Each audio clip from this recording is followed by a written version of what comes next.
Welcome to my channel Juragan Science. Kali ini kita akan mempelajari IPA kelas 7, yaitu bab 3 mengenai suhu, kalor, dan pemuaian part 3. Sebelum kita mulai, silakan sobat-sobat bisa like, komen, dan subscribe di channel Juragan Science.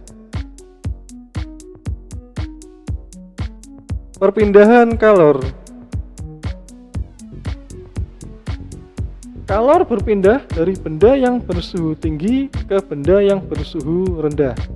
Kalor berpindah melalui 3 cara, yaitu konduksi, konveksi, dan radiasi. Konduksi. Konduksi merupakan perpindahan panas melalui suatu bahan tanpa disertai dengan perpindahan partikel-partikel pada bahan tersebut. Contohnya, ketika kita memegang ujung sebuah paku dan ujung lainnya kita panaskan, otomatis tangan kita yang memegang paku juga akan terasa panas.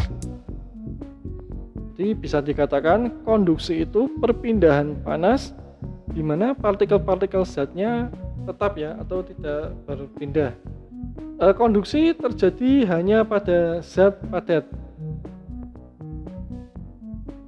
Bahan yang mampu menghantarkan panas dengan baik disebut konduktor, sedangkan bahan yang menghantarkan panas dengan buruk disebut isolator.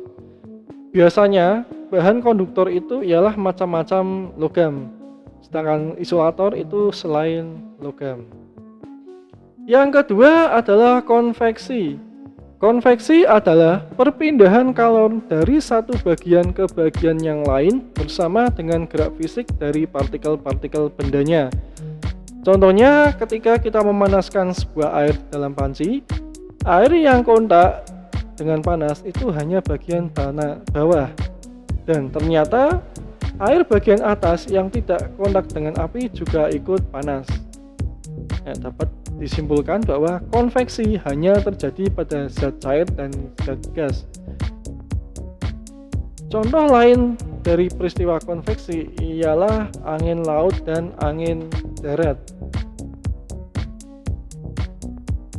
Yang ketiga, radiasi. Radiasi adalah perpindahan kalor tanpa membutuhkan zat perantara atau medium. Jadi radiasi ini panas berpindah tanpa memerlukan perantara atau medium. Contoh dari radiasi ialah panas dari matahari sampai ke bumi tanpa membutuhkan perantara karena jelas di luar angkasa itu hampa udara jadi tanpa perantara.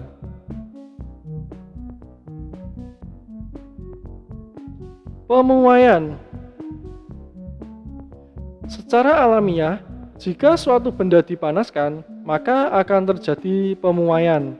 Sebaliknya, jika benda didinginkan atau suhu panas menurun, maka akan terjadi penyusutan.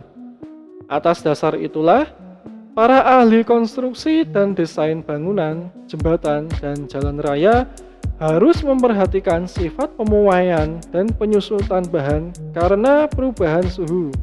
Seperti pemasangan besi pada jembatan maupun rel kereta api tidak boleh disusun terlalu rapat dan perlu ada rongga. Tujuannya agar besi tidak melengkung saat siang hari atau suhu panas sehingga bisa mencegah terjadinya kecelakaan. Macam-macam pemuaian. Yang pertama, pemuaian panjang. Pemuaian panjang adalah yang terjadi pada satu bagian sisi pada benda. Misalnya pemuaian yang terjadi pada panjang suatu logam. Yang kedua, pemuaian luas. Pemuaian luas adalah pemuaian yang terjadi pada kedua arah sisi-sisi benda. Yang ketiga, pemuaian zat cair. Zat cair juga mengalami pemuaian ketika dipanaskan. Zat cair relatif lebih mudah teramati dibanding zat padat. Salah satu contohnya adalah pembuatan termometer yang memanfaatkan sifat pemuaian zat cair di dalamnya. Yang keempat, pemuaian zat gas. Seperti halnya zat cair, gas juga akan mengalami pemuaian jika diberikan kalor dalam jumlah tertentu. Sifat pembuangan gas dapat kita manfaatkan dalam kehidupan sehari-hari. Misalnya untuk menerbangkan balon udara, membawa ban sepeda tidak perlu terlalu kencang, dan jangan meletakkan balon di tempat yang panas. Demikian pembahasan kita kali ini. Thank you for watching. Jangan lupa untuk like, comment, dan subscribe di channel Juragan Sains. Terima kasih.